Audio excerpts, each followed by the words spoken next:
I want to show some love, give some support to my boy Devin, founder of U-Talk Nation. Continuous success, brother. And all I gotta say is, it ain't no me without you, baby. Ain't no me without you, baby. It ain't no me without you, baby. Yeah, U-Talk is the people show. Look, U-Talk, let the people know. Look, yeah. This is hurricane season.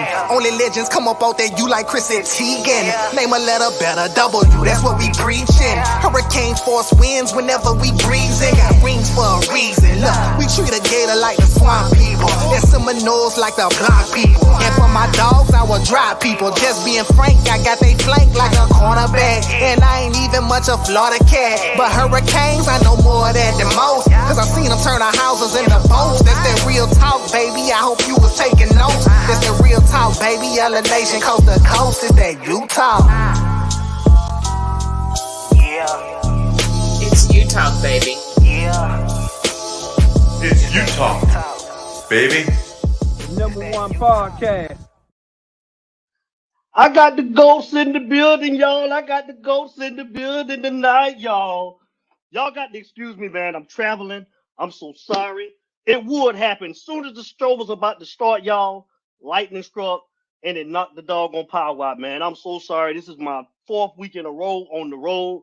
But listen, I got the man themselves in the building, y'all. I got him here. I got him in the building, y'all. And he rocking something special for your boy. He rocking something special for your boy. He's in the building. I'm going to bring the first goat in. Y'all know who that is, a U-Talk fan favorite. And Larry Frank Jr., shout out to my guy. He's going to be joining us a little bit later. Shout out to the super producer, Mr. King Judge. What's going on, Marquise? What it do? I see the chat on Smash. They ready to see Kid tonight, and he's in the building. Let me bring the GOAT in real quick, man. Let me bring the GOAT in, man. Mr. Melvin Bratton. Y'all welcome him to the show, man. Mr. Melvin Bratton, what's going on, big dog? How you doing tonight? Ain't nothing, man. Where the fake hand claps at, bro? I need them. Hey, you hear it back there? Don't act like you don't hear it. You hear it. You hear it. What's up, GOAT? What up, man? GOAT? Hey, look at my background, dog. You know, every week I got to do something different for y'all. I got the pool. I'm on the water, on the go. Yeah. Look at it. I'm in here doing it big. Let me close my curtain, man, so y'all don't steal my view. Y'all don't steal my view. Hey, man, how you doing tonight on a Thursday night, man? I think they're ready for our boy, man. They're ready for our boy tonight, man. They're ready for it. Listen, man, I ain't gonna be here 8 hours with y'all, so I got to hit this real strong, solid hour. I have dinner engagement, man. I got business to take care of. I got business. Oh, you got business to take care of now. Huh? Dog, listen, man. I'm excited, man, for this show. Real talk, man. This is I'll let you bring him in, but this is my guy. We go back like babies and pacifiers, dog. Real talk, and you'll see the synergy once we two plug in.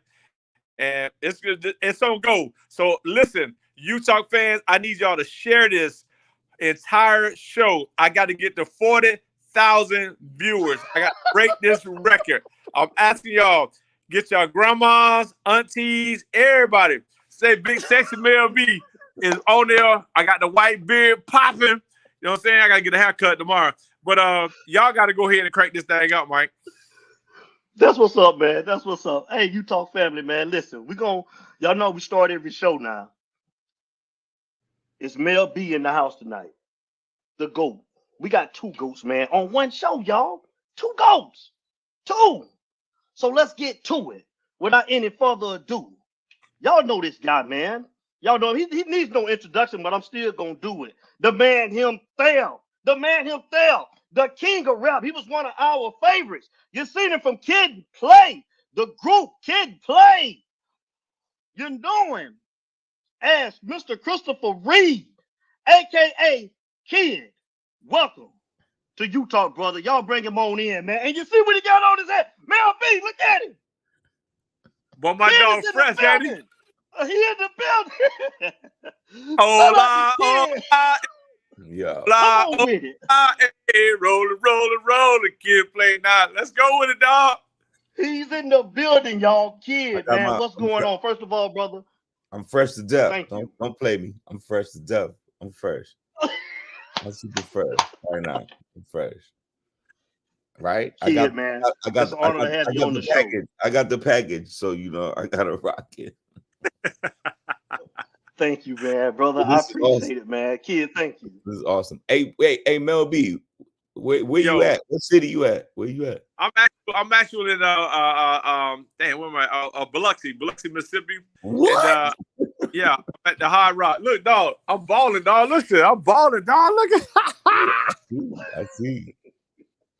Yeah, no, I got the kids. My mom Duke's down here. Back to school starting up, so I had to take some time, you know, with the churn. So we down here just for even tomorrow. Been here all week, man. Just kind of chopping it up. That's about it. Oh, that's what's up. Ain't no telling where Mel B gonna be at, or myself. Exactly.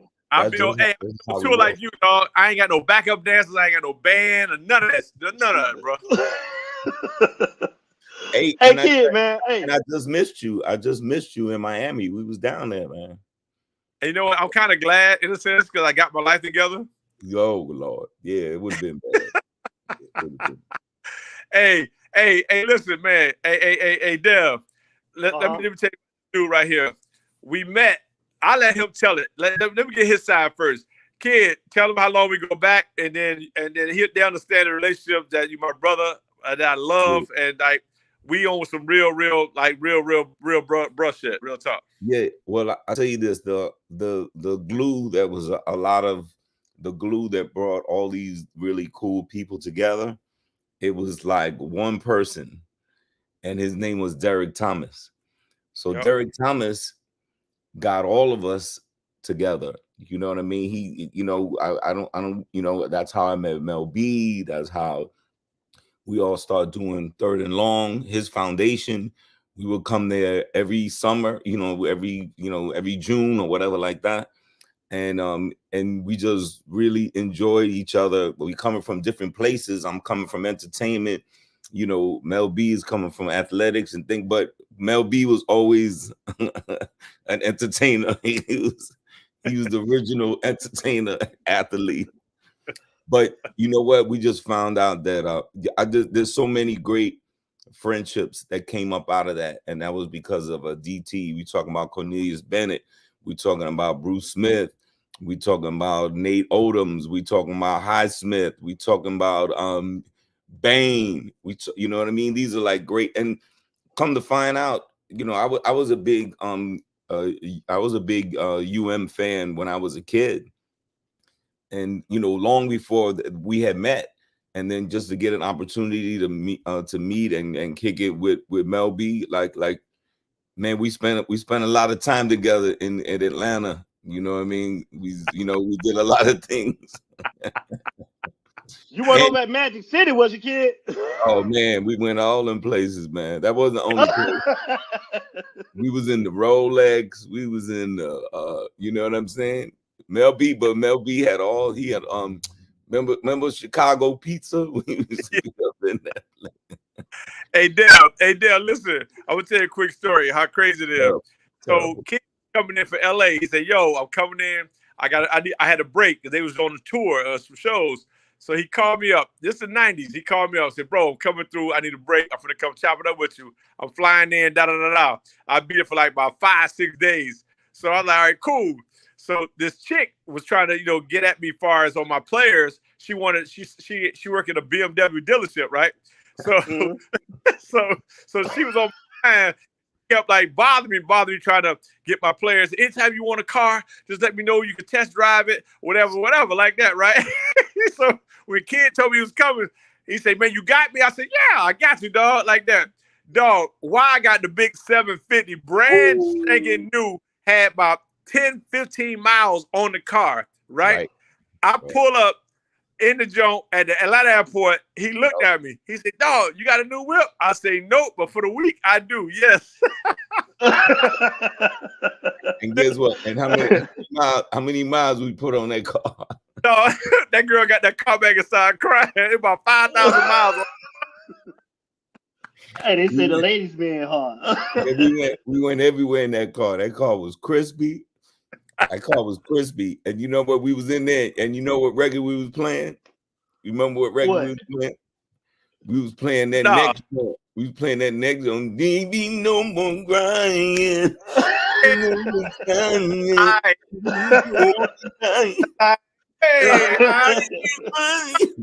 that shit was girl, out at the time. We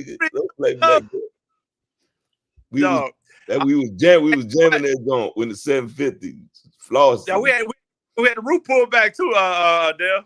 Top down, flexing. We was flexing. But yeah, but you know what? The one of the great things is, and this is like a byproduct of you know, my friendship with Mel B was, he was, I mean, you know, like he's you know what I mean, he's the U legit, you know, like he's the original number 5. All them number 5s came after his number 5. And so he was always, you know, he always knew the real deal. And, you know, for somebody like me, like I said, that was a fan of the U, he could tell you what was real and what wasn't. And he always bring me around, you know what I'm saying? He bring me around the real G's. And this is back in the this is back in Orange Bowl days, right? We was going to Orange Bowl. Yeah. He would take me to Orange Bowl. And even when the times was tough, we still had to go. We went, you know what I mean? Like, it was a lot of great times, but we, you know, when we took our lumps a few times, you know what I'm saying? I think one time you took me to Orange Bowl and Florida State just beat us up, just terrible. we just had to take it. But we always, you know what I mean? You know, we always, I don't know, there was always love, and Miami was always good to us. And that was the thing. So yeah, but we just it was just a great time. Those 90s, you know, the U was still kind of rocking. And like I said, there was a lot of these really cool links and friends, you know, like the Derek Thomases and the Cornelius Bennett's and all, you know, these players, they really they leaned on each other. When people had their celebrity weekends, we all went and supported them. You know, that's what it was about. That's what's up. Hey, You know what I'm saying? It's cutting out. It's cutting out a little bit. I don't know if it's mine or you. Can you hear, kid? Freezing up a little bit. Who were some of your favorite players at the can you hear, kid? School? Yeah. Can you hear me? Can you hear me, kid? Yeah, I can hear you. We hear you now. Go ahead. Okay, yeah. So you want to know who some of my favorite players at the U? Oh my goodness, where do I start? Where do I start? I mean, obviously, you know, I always go back to that, you know, that golden era of University of Miami football. You know what I'm saying? So we're going back to the 80s. You know, we're going back to the Melvin Brattons and the Alonzo Highsmiths and the Michael Irvins and the even the Vinny Testaverdes. You know, Mel B would tell me crazy stories about Vinny Testaverde, like he would tell you like mafia stories about Vinny Testaverde. But I mean, you know, Bernie Kosar, you know what I mean? So many different and even throughout the years, you know, you can, you know, as it kept going on, to me, you know, the U was you know, it was always about the, you know, the players that were you know, outside the box. You know, even the Jeremy Shockeys, you know, even the you know what I mean, some of these other players, you know, even the Sean Taylors, you know, these are some of the favorite players that not only stood out in the collegiate ranks, but, you know, nobody sent more players to the league than the U. You know what I mean? And players that made a difference. So to me, that was always really crucial, and they knew how to have a good time. Now, did they play ball? Did they go hard? Did they do the you know, to their utmost? Absolutely. But when we off the field, we off the field. So we're gonna go with Cortez. We're gonna go with Tez, and we're gonna drink some Louis the 13th. That's what we're gonna do, because we earned it. You know, and the Russell Marylands, and, you know, like so many great players. But guess what? They were great people too. And that's the thing that I'll remember, you know. And like I said, you know, me and Mel B, mess around to this day because you know it's bigger than football, it's bigger than entertainment. You know, like he's just a solid dude. You know, people forget Mel B was a sprinter. I know it don't look like it now, but there was a time. Wait, Mel B, remember that picture was in your grandma's house? The picture's in his grandma's house. You was slim, you was by the hurdles. You had a picture of you with the hurdles. This dude used to be the fastest dude in Miami, believe it or not. Yo, get it. This dude, state of Florida, bro. Florida. I'm telling you, in the whole state, and he had remember that picture? It was you by the hurdles in your grandma's house. Don't play me. But that just goes to show you the level of athletic excellence, you know, and that's what made the youth so good because they were all that good. So you had to be, you know, that's steel sharpens steel.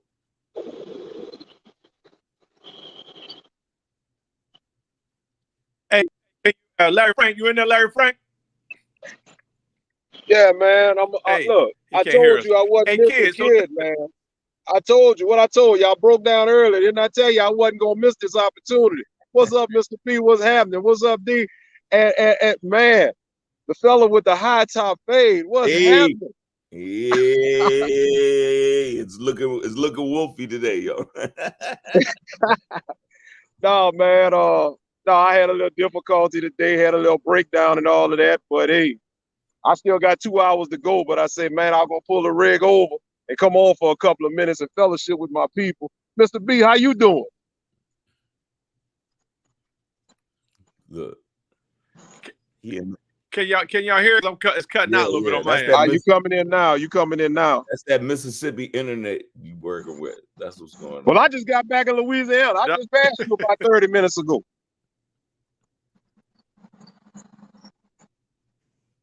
Oh Lord, we done lost. We done lost. All right. So what's up? You on a boat, my man? What's going on? Nah. Oh, you talking about Larry Frank? Yeah, Larry on the boat. Nah. Hey, y'all hear me, y'all? Yeah, you going in? Yeah, it's kind of dragging a little bit.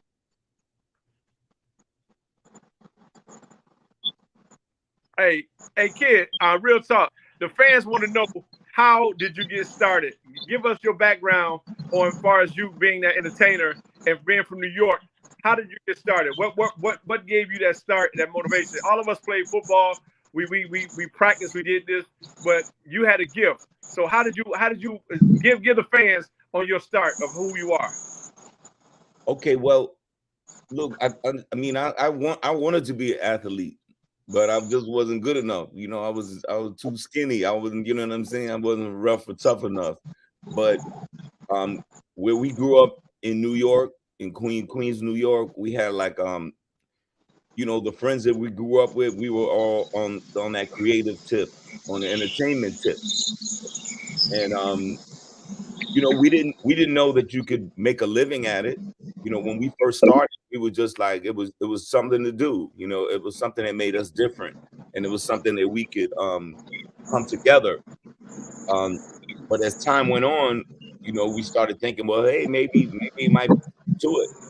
And Clay and I, we grew up together. We were friends. We grew up around the corner from each other when we were like, you know, little kids. And so that friendship was just kind of natural. And then at the same time, you know, we're working with people. We got Herbie Lovebug here who's working with Salt and Pepper, and Salt and Pepper started blowing up. So then we're kind of in the same camp. So then like, well, what do you guys want to do? And we like, well, you know, we want to do something with each other. And, you know, we were able to kind of tag along with Salt and Pepper. You know, as they became popular, we would open for them. And you know, that made things easier, but you still had to do your thing.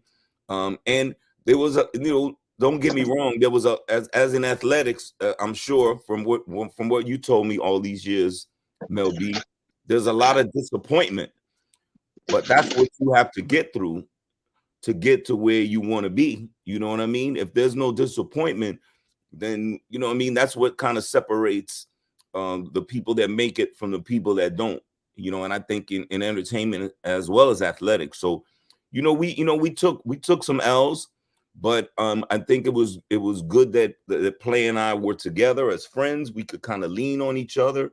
I think that made it a lot easier than going through it by yourself. When he was down, you know, I tried to bring him up. When I was down, he would try to bring me up. And guess what? After a while, things started going our way. You know, things started going our way. We started catching some breaks. We kept making these records, and we were just, and like I said, not knowing that there would be 30 years of a future. Nobody could have thought that back in the late 80s, right? You just didn't want to have a job. Like, I don't want no job. I want to, you know, I want to do this. You know what I'm saying? So that was the thing about it. And like I said, not just playing myself, but I mean, we had a really, really cool crew and a cool family, if you will, a musical family that we could rely on. Like Salt and Pepper were like very, very important in our lives. I don't think we would have made it without them. You know, they gave us a lot of opportunities that we probably wouldn't have had. And just to let people know, let the audience know, you can go back and check it. We just did the Celebrity Family Feud last Sunday. We was on Team Salt and Pepper. So it was Salt and Pepper, Kid and Play, and Dougie Fresh. It was the 5 of us. And we, you know, we participated and we won, homeboy. I won. Well, look, I won the fast money. We did fast money, and I won the fast money. See, that's what's up. I can tell you now. Yeah, I was nervous as hell. I ain't gonna lie. Well, I had a whole bunch of questions if I'd have been at my house in the chateau, but unfortunately, I'm not in the chateau. I'm still 2 hours out from where I'm supposed to be. But before I ask you anything, first and foremost, as I always do with anybody that we get on here, yep, I am going to publicly give you your flowers. I'm gonna tell you why. Because you and Play, when I tell y'all were an inspiration, and just to the whole culture, because I'm talking music, I'm talking house party, I'm talking good times, I'm talking you could go out and you got the vibe that y'all had. You ain't had to worry about no bullets, no foolishness in the street. Hey, do you ever sit back here to think about your contributions that you and Play and made to the culture, man? Because I don't think, like, we had Tommy Davidson on about a month ago, and the same thing with him with the comedy. I could put with you guys with the music. I don't think people realize how legendary you guys are and your contributions to the culture, man. Like House Party, that was an epidemic. Like, man, do you know what y'all started? You know what? I really appreciate that. By the way, Tommy Davidson, he's like one of my closest homeboys, and he's crazy. I know he was a handful. Y'all try to interview him. You know what I'm saying? But you know what though? I really appreciate those words. That's for the audience to say and believe. And trust me, I don't take it lightly. I understand the time when House Party came out. You know, we didn't have, you know, talking about we as the culture, we didn't have so many opportunities, you know, to have a major motion picture come out and this and that, you know what I mean? So it was important for us to number one, to just do a good job and to be ourselves, you know, and to try to represent this hip hop community, you know, that we were representing. You know what I mean? It wasn't about, you know, our version of hip hop wasn't Boys in the Hood, no disrespect, but it wasn't hard rock stuff. It was about, you know, being in the neighborhood, being, you know what I mean? Like it was regular. It wasn't violent, to your point, Frank. It wasn't violent at all. Or if it was, you know, we just fighting. You know, we not shooting. When we fighting, we gonna live to fight another day. If you take an L, then you just took an L, and you will be back another time. You know, so I think House Party was really important. You know, Reggie Hudlin needs all the credit in the world for writing and directing and selecting us. You know, he gave us a gift. You know, we gave him a gift too. He picked the right two guys. No question about it. But we changed lives. You know what I'm saying? And for the better, I would like to think. And the fact that, come on, y'all, DL, I mean, man, they playing these house parties to this day. There's like another week or two ago, they had 3 house parties in a row on BET. House marathon. 2 and 3, like back to back to back. They now you must like me. You must like us, right? Right. You know what I'm saying? And so for whatever that represents, like I said, going back to your original Mel B's original question, the beginnings was very meager, but we never knew that we're gonna be here 30 years later. Yo, we still working, dude. Everything hurts. We out on tour, everything hurts. Okay.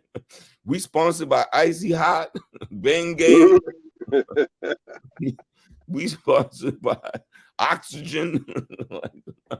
You know what I'm saying? But the fact that people still want to see us and kick it with us and have a house party with us, so to speak, that's amazing. And that's something that we could have never anticipated, you know. So that part is great. And once again, just in the course of life and in our entertainment experiences, you get to come across and meet some of your athletic idols, you know, like the Mel B's, like the Michael Irvins, you know what I'm saying, like the Ray Lewises, like, you know, from my the favorite school that I wanted to go to as a kid. I couldn't play football and I couldn't afford it, so I wasn't gonna go. But because of people like y'all and Mel B, you know, I kind of got to live, you know, vicariously through it, you know. So yeah, I mean, you know, it's been a cool thing. And you know, the fact that when we do get to see each other now and again, everybody's working, so it's good. I get it why we don't kick it like the way we used to. You know, everybody, I mean, that's a good thing. That means people are working. That means we get money. But I always enjoy it. I always enjoy it. Yo, I gotta tell you a funny story. What happened? We lost Mel B's in Biloxi with the ain't no telling. But I gotta tell this story. I don't want you to miss this story. So I'm trying to remember this dude's name. So my I got a homeboy. He's a sports agent.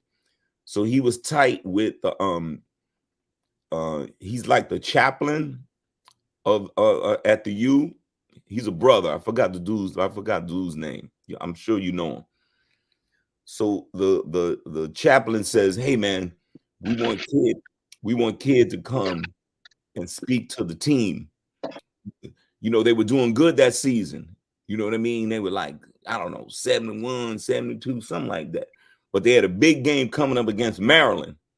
So they said, "Hey man, we need you to come and talk to the kids before the big Maryland game and just pump them up." And I was like, man, I'd be honored to. So they fly me down, everything. So they bring me down to the campus, and y'all know this, you know them rooms that look like a school room, you know what I'm saying? And they sitting there behind them desks and all that, right?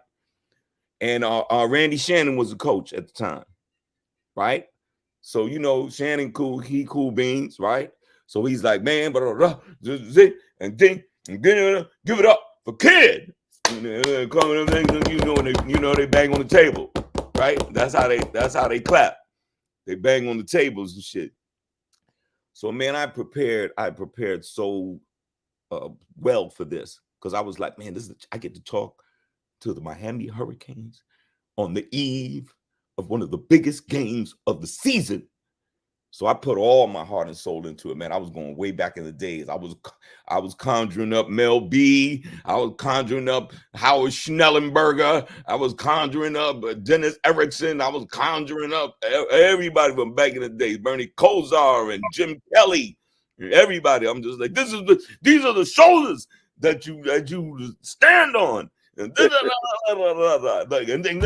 like that, and they into it. They banging on the table, I'm like, I got these motherfuckers. I got them. They hype. They finna go win this motherfucking game against Maryland, the biggest game of the year. Listen, not only did they lose that game at Maryland, they lost all the games the rest of the season. Oh Lord. They lost the game to Maryland, and then they lost the next 5 games in a row.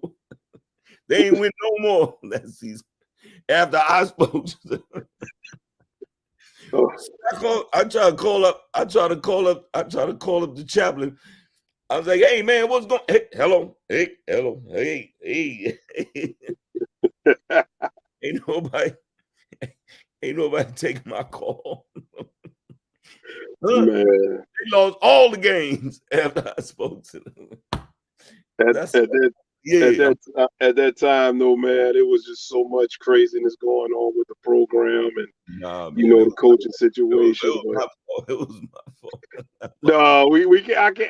We can't let you take that credit. That's one thing we not gonna get. We gonna give you credit for the culture. We ain't gonna give you credit for that. Man, listen, I came with the best of intentions, but man, it was terrible. Yeah. One thing, kid, I wanted to also ask you, with the just the timeless classics of the movies and stuff like that, the star power that you guys had. I mean, I could go from the comedic side, I could go from the entertainment, the music side, and all of that, but you had legends in the game like Robin Harris, Bernie Mac, Ronaldo Ray, John Witherspoon, Martin. I mean, God rest, those first 4. Yeah, you know what I'm saying? Yeah. What was it like now that you look back at just those legends? I mean, back then they were up and comers and established, getting established, but being legends for so long. How do you view having worked with those legends in the comedy game? I mean, how more fortunate could I be? You know what I'm saying? And although you say, hey man, they kind of on the come up, I knew they was all legends. Everybody you named. You talking about Robin Harris? Stop it. Spoon? Stop it. Bernie Mac? Stop it. You know what I'm saying? Like these are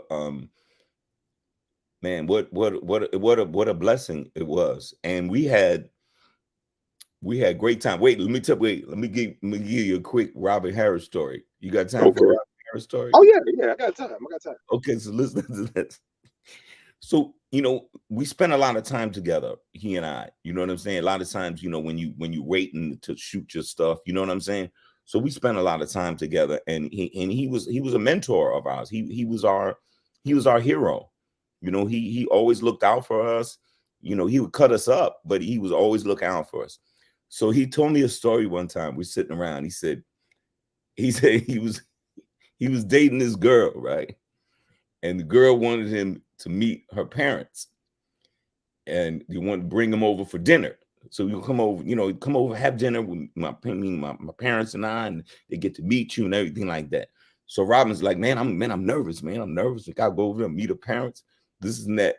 Yo, Mel B, this is a Robin Harris story. So he talking about he gonna go over there and have dinner with the parents. So they have dinner. Everything went cool. Everything was smooth. He's chill. So now it's time for dessert. So the wife, she had baked a pie, and they had some pie, and then they got down to like the last piece of pie. Mm-hmm.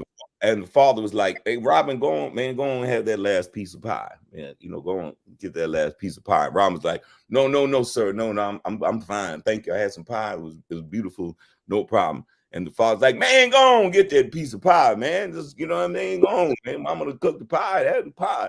And he's like, no, sir. I'm cool with, man, will you go on to get this pie? Mama to cook the pie. It's the last piece of pie. Go on and have that last piece of pie. And then he's finally like, okay, sir, I have a piece of pie. So he eat the last piece of pie. So then after dinner, he got to go to the bathroom. So he got to go to the bathroom, but he got to walk by the kitchen, and that's where the mother and father, they washing the dishes, they getting shit together, whatever like that. So he got to walk by the kitchen to get to the bathroom. So as he walking by the kitchen, he hear the father say, "Can you believe that nigga ate the last piece of pie?"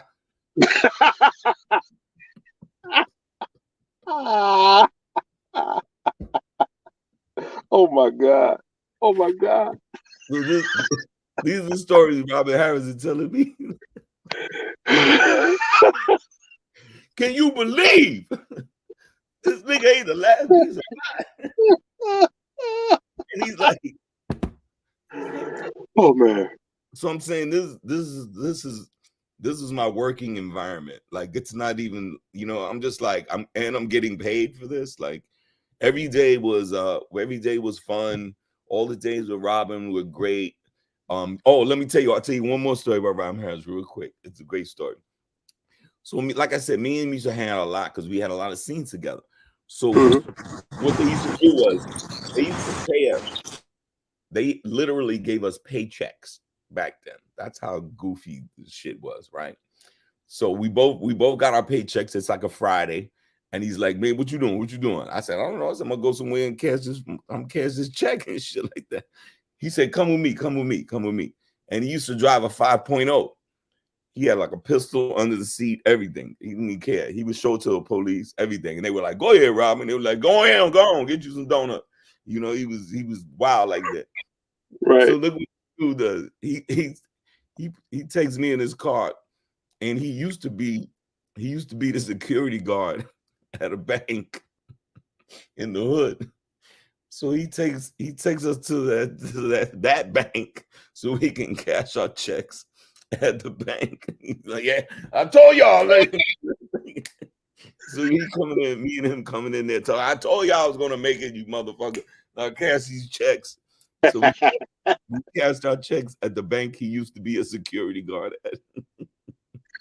So that's the type of stuff we used to do. And Bernie Mac was amazing. Spoon was amazing. All the different people, unfortunately, that are no longer here. The good news for me is that I have moments with them on film that will never change. And I'm just appreciative of it. And we miss them. They're just amazing people, man. Absolutely. The advice that Bernie Mac gave you in House 43. Oh, I laughed at it as a teenager because I was like 15, 16 when it came out. But as I got into adulthood, oh man, that advice hit different when you're a grown man. And I apply it to this day.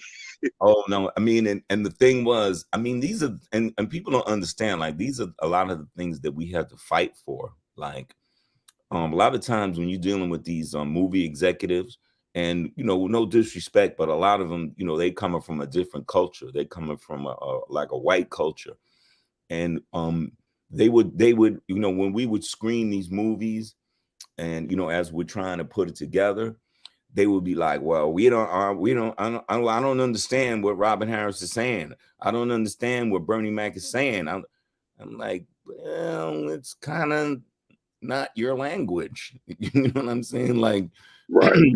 You know what I'm saying? Like, no, that's kind of like, don't worry about that. I would try to reassure them, because you don't understand it doesn't mean we understand it. We always understood it. Nobody that I know from our community had any problem understanding what Bernie Mac said or Robin Harris said or John Witherspoon said. You know what I'm saying? Everything ain't for everybody, but what we had to do, we had to serve our audience first. We had to serve our constituents first. And then if people of other cultures want to jump and get down with it, that's fine. We'll get on board. But we have to serve our hip hop community and our African American community first to make it legit.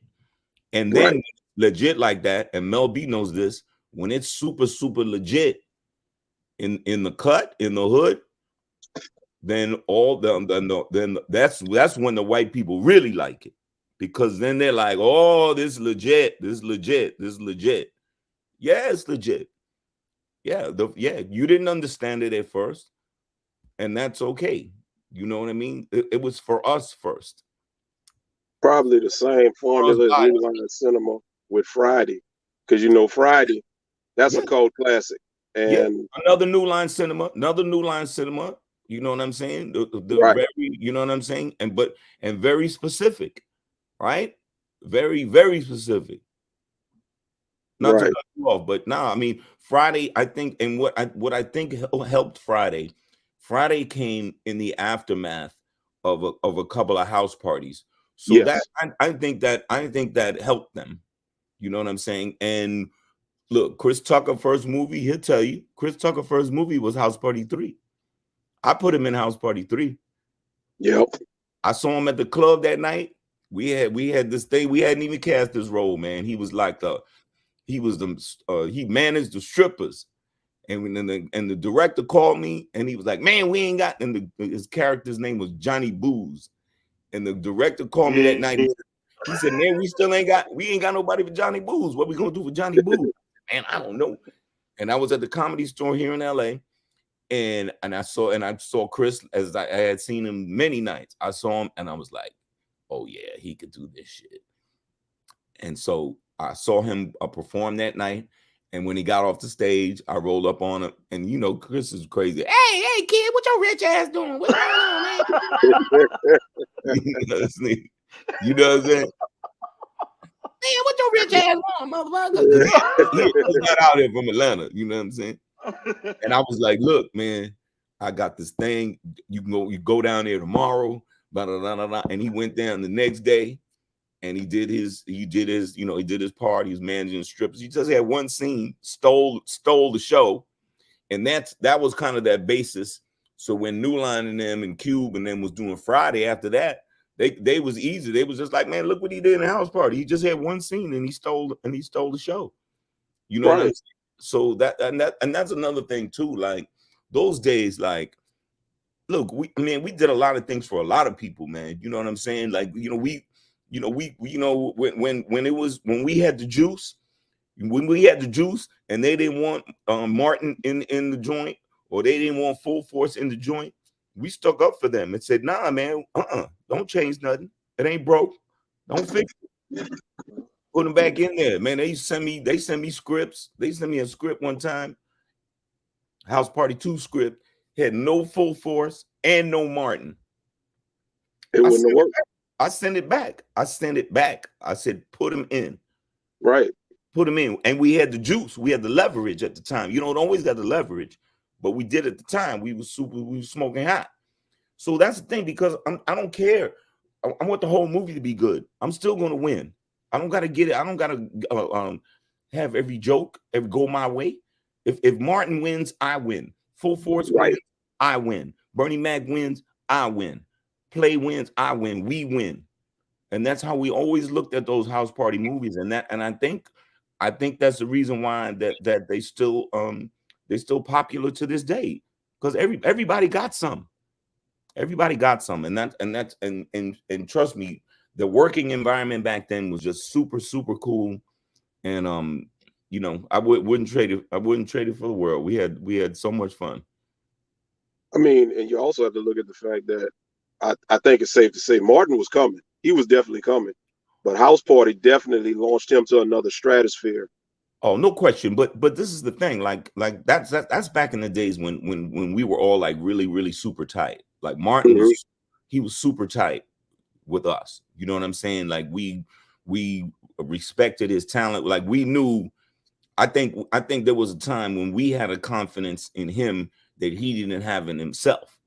You know what I'm saying? Like I was just like, nah, this dude, he can go. And look what happened.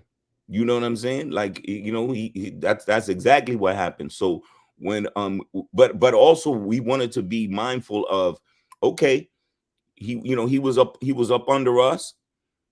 But then there's a time when you gotta, he want to fly. He want to do his own thing.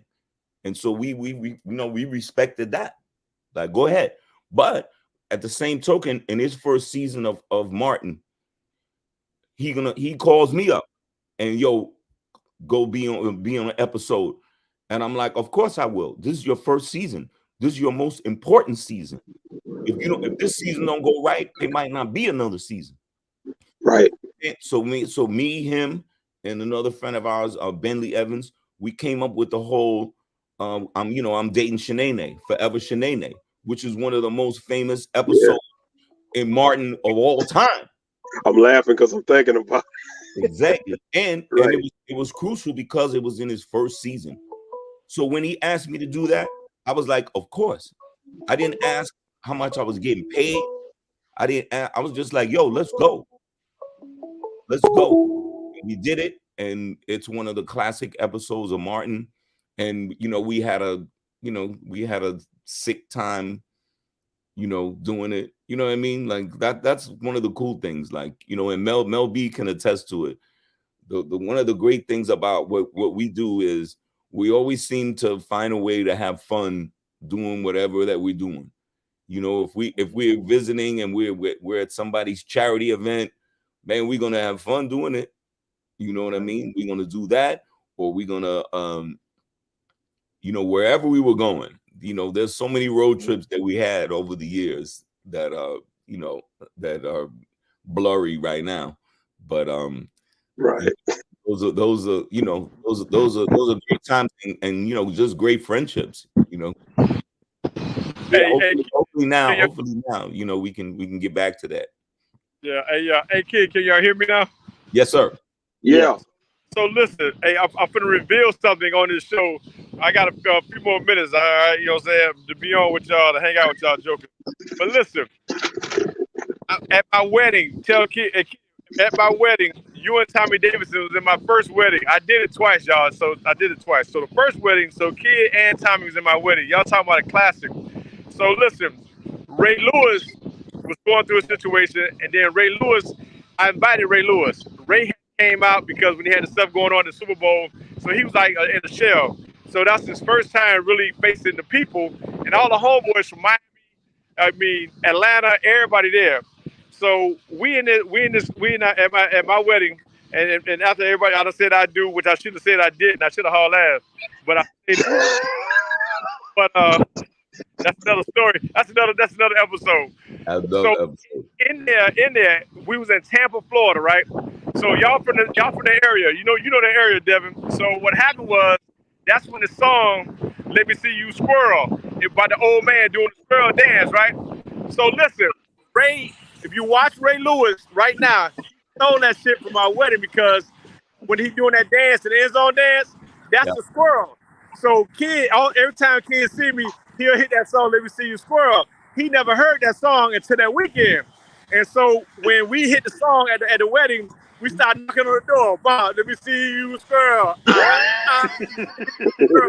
all that there, right? So Ray took that same dance and now made it famous in the NFL. Ain't that right, kid? Nope. Yeah, he sure did. That was a squirrel. That's what squirrel used to do. Yeah. Wow. Wait, what was the other dance where you used to like used to go backwards? The ghetto hop. Yeah. That was your other famous dance, the ghetto hop. He be going backwards, man. I was like, oh man. Yo, every time we come to Atlanta back in the days, and I would come over to his house. He had a place in Sandy Springs, right? And I would come there. I'd be there for like 2 weeks until I ran out of money, and then I got to go back to LA and make some money. I would come. I remember that place you had in Sandy Springs. Yeah, man, he had a one-way ticket, dog. He don't bring the return tickets. He don't know when he leaving. I come there with like a duffel bag and some money, and then when the money run out, then I got to go back to LA. And we would but there was something to do every night. There was something to do every night. Either there was a club or a strip club, or he get a bunch of girls over playing spades. You know what I'm saying? Man, Mel B had his social calendar was second to none. Hey, they too young to know that, but the old school Mel B. But nah, hey, we could be on here. We could be on for hours. We could be on for hours. But now, real talk, kid, man. I appreciate you, bro, for jumping on and sharing those stories. I apologize. Next time I'm on the show, I'm gonna have a real laptop. I'm gonna sit my ass in front of the Yeah, laptop, not this you know phone. that. Look, But, you know that Biloxi Wi-Fi ain't that good. You know what I'm saying? That Biloxi Hey, kid. Wi-Fi. You know what I'm saying? It's really not. Hey, kid. Yes, sir. What up, D? Hey, man. Question, man. I wanted to know how was it working with Thomas Ford, man? You know, God rest his soul. Oh my God! You know what? And this is the terrible part about it is it's like a lot of these great people that you kind of mentioned and that y'all have been mentioning, they're not here anymore, and it's just terrible. Tommy was, you know what? The word that comes to mind when I'm talking about Tommy Ford, just classy. You know, like this guy was, if you think about it and you go back in his resume, you know, he's like one of them classically trained actors. You know what I'm saying? Like comedy sitcom, I was kind of after the fact. That was a aftershock. You know, he came up, you know what I mean, classically trained, but he was that talented that he could go funny styles if need be. Tommy was great. He was the villain in Class Act. He was a great guy. I mean, I worked with him also on the Martin Show and knew him for many, many, many years. And you know, he did a lot of different things. He did plays and musicals. Like the guy was just incredibly talented and just a good person. You know what I mean? That's not something that, excuse me, you know, this business that we're in, that's not something you can say about everybody. Like, man, you know, he's a good dude. You know, there's certain people that I can say that about. Like I can say that about Tommy Ford. I can say that about Tommy Davidson. I can say that about Joe Torre. I can say that about Guy Torre. I can say that about Earthquake. I can, you know, these are like, not only are they super, super talented, you know, I can say that about Dave Chappelle. I can, you know what I'm saying? Like, they're really, really great people, and that I've had the opportunity to know and work with over all these years. Man, mama, I made it.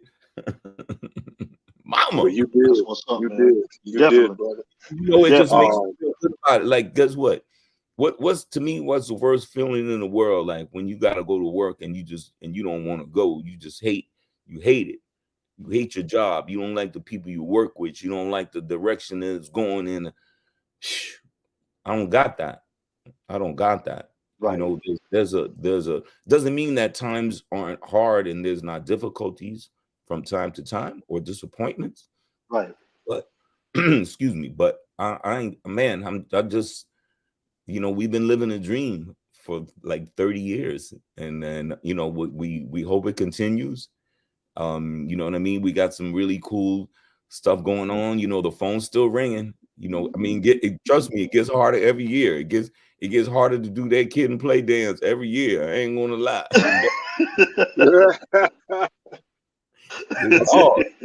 I saw you in play on Nick Cannon, and when Nick Cannon had the show, I think we did good that day. I think y'all did it. Y'all still got it though. That day.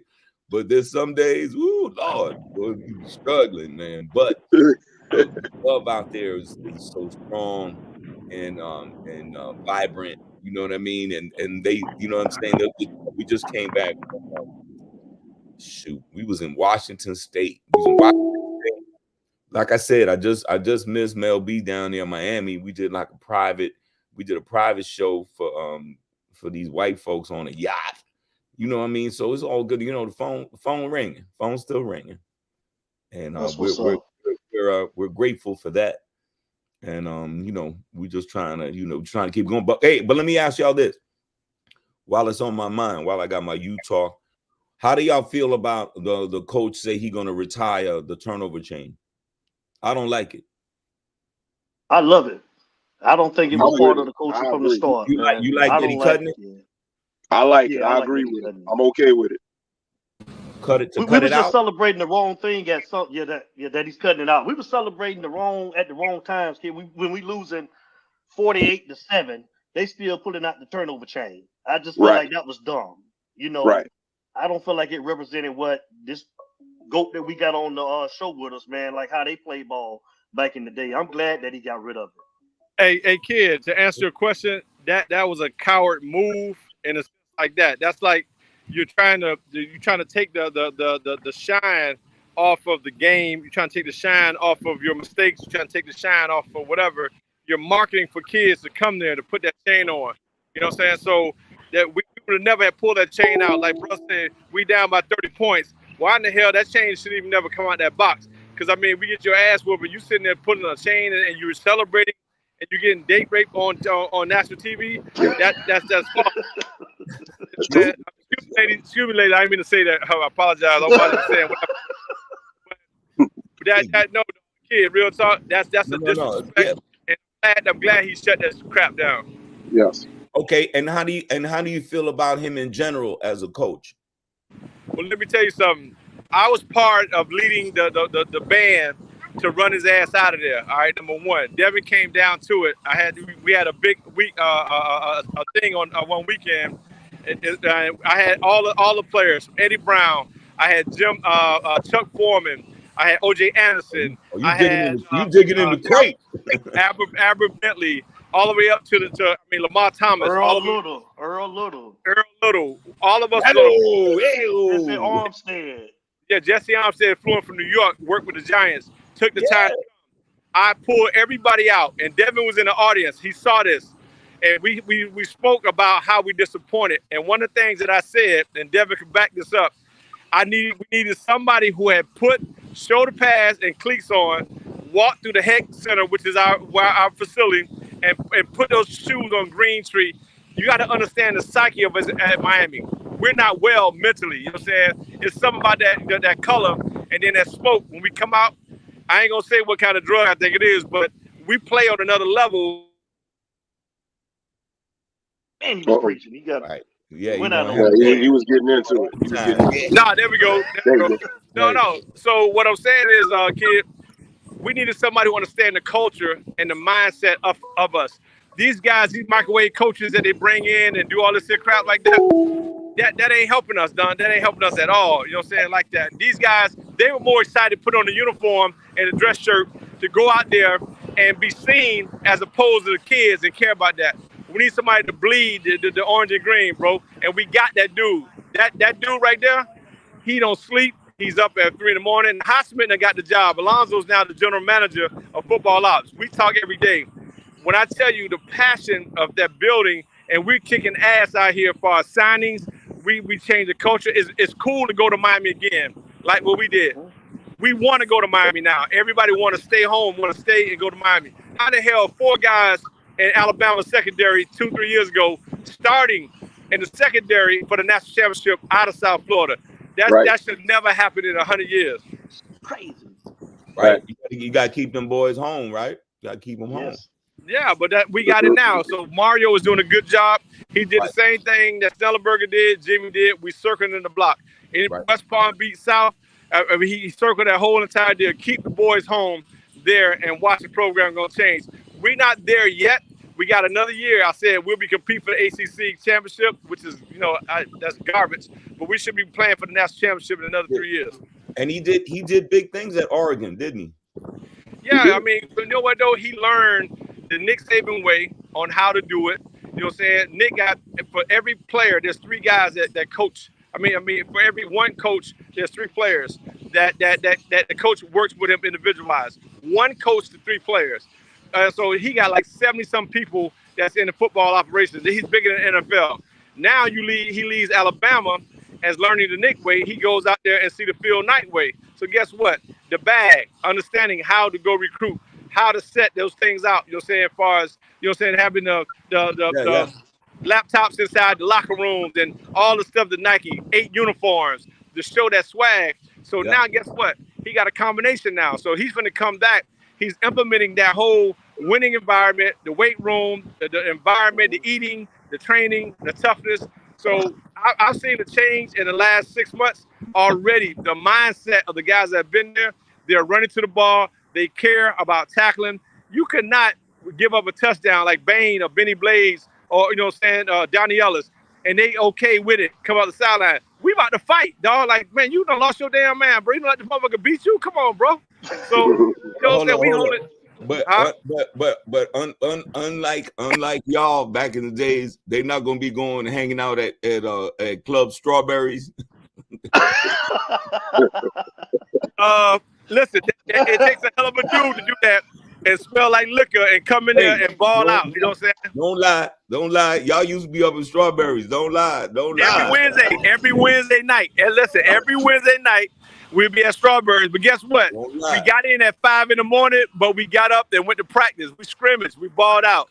So you got to be a special guy. You got to be a special guy. The whole huddle smell like Hennessy. Look, the whole backfield up in Strawberries. Hey, listen, I'm gonna tell y'all a crazy story. He gonna kill me about this. So Wednesday night. Oh, there you go. Oh man, oh man. Hey kid, what are you about to say? You gonna tell on somebody? Yeah, no, hold on. Every Wednesday night they had a bikini contest. That's my daughter calling. They had a bikini contest. So we had got one of our guys, running back, Steve Safier, the yoke Italian-looking dude. All the girls, we don't tell all the chicks to scream for him. So we win this $500. We're gonna get the money and buy some bottles and just buy drinks for the fellas, right? So Staff got up there. We ain't know Staff couldn't dance out of Boston, so he was stiff. Like this here. So we like, oh Lord, we gonna lose this concert. We look around. So Benny Testaverde, we took Benny out that night. Dog, I swear to y'all. We look around. Benny came to me. Me and him and Hosman standing there. So Benny hit me. Mel B, man, Steve, he not gonna win. He not gonna win. I'm finna get in it. I looked at him. I said, hell no. I said, boy, you up for the Heisman. What are you doing? He said, dog, no, he's not gonna win. I said, Tess, no, that shouldn't be on the news. My name gonna be tied to this. I said, no. Dog, we look up. He had to snuck away from us, dog, right? James T, the guy on the radio right now, 105, right now. James T was hosting. So Benny had to slip away. We didn't know. We tried to cheer for Staff to win the money to get drunk. We look around. James T say, ladies and gentlemen, we got a late entry. We want to bring Heisman candidate Benny Testaverde. Benny came out of his drawers. He had some some Speedos.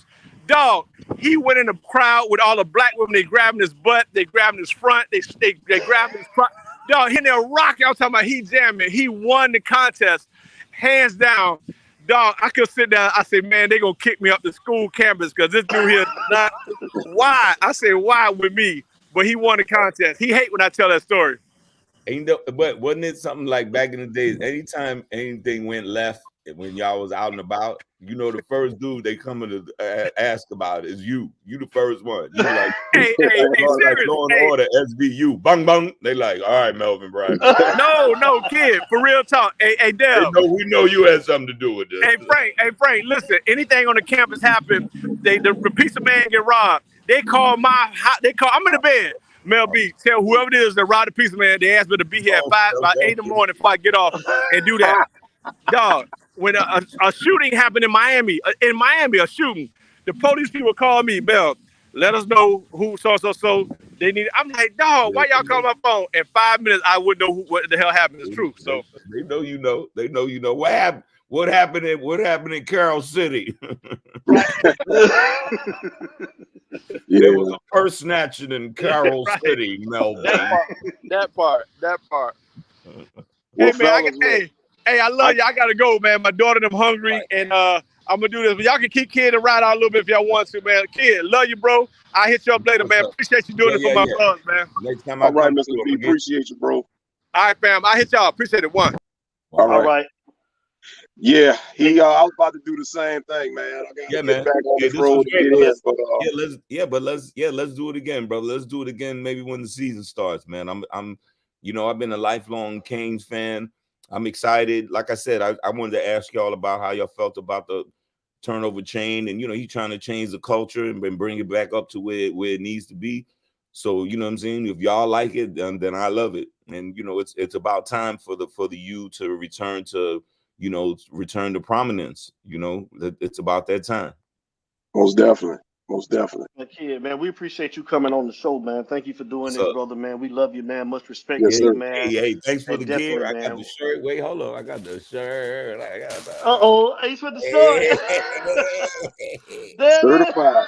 Certified. That is. Hey, kid, November the 11th, kid. We having the Hurricane Bash, man, down in Atlanta, kid. So you know you're more than welcome to come. You're gonna get the VIP service, Miami versus Georgia Tech.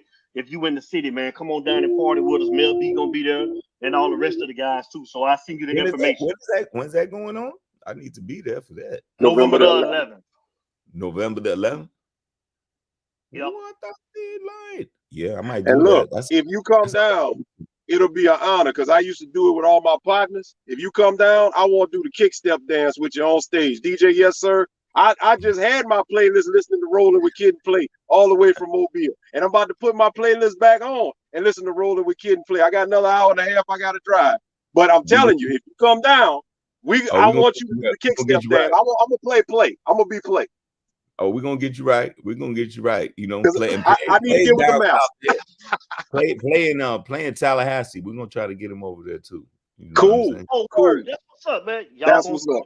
VIP. You already know. I'm gonna take care of you, bro. You already know. Yeah. And tell Play I have some gift for him too, bro. Oh man, no. He's doing well. You know, we like I said, you know, things have been really good. We're on the road all summer long. So you know, if I see us coming anywhere around your way, I give you all a heads up. Please come through, be our guest. You know what I'm saying? And actually, I was in Miami not too long ago, man. Hung out for a little bit, but we'll be back in the South. You know, the South loves us, and we love the South. That's what's up. Appreciate you. That's what's up. Kid, tell everybody where they can find you before you get out of here, man. Oh, he's throwing it up. Kid, tell everybody where they can find you at, kid. I'm on the phone. I'm easy on social media. It's just Kid from Kid and Play on Twitter, Instagram, Facebook, Christopher Reid. I'm easy to find. You know what I'm saying? So you know, like I said, we may have a good time. Yeah. Throw up, like I said, if you missed it, throw up your YouTube for our Celebrity Family Feud. You'll be glad. Like I said, Salt and Pepper, Kid and Play, Dougie Fresh. And we won. Okay. Oh, that's what's up, man. Utah family, man. Let's give our brother, man, Kid Christopher Reid, a round of applause, man. He's throwing it up, man. Hey, Kid, we do a little something before we get out of here, man. This is how we end the show, man. Just follow us, Kid, man. Look here, y'all. Y'all know how we start every show. And y'all know how we end every show. It ain't no us. Throw it up, Kid. Without you, baby. And we out of here, man. Man, we're going to try to get Kid down here, y'all, for the Utah Hurricane Bash, November the 11th, man. Kid, I'll send you the information, man. I really appreciate it again, brother. We love you, man. Please do. Much love. One love, y'all. All righty. Take care, man. Later. Hola, hola.